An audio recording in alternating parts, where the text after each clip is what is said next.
ওসমান হাদি সাধারণ পরিবারের ছেলে, ঠিক না?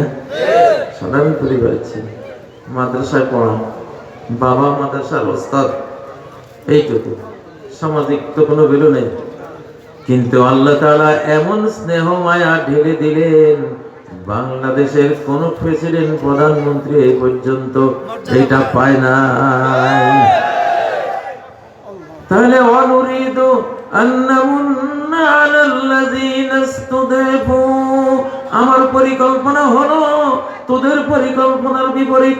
তোদের পরিকল্পনা হলো ওইটা আলেম দাবাই দাও, এটা মাদ্রাসার ছাত্র দাবাই দাও, ওইটা শিবির করে দাবাই দাও, ওইটা কোরআনের রাজনীতি করে দাবিয়ে দাও, ওইটা তো মৌলবাদী, ওইটারে দাবিয়ে দাও। এটা তোমাদের পরিকল্পনা।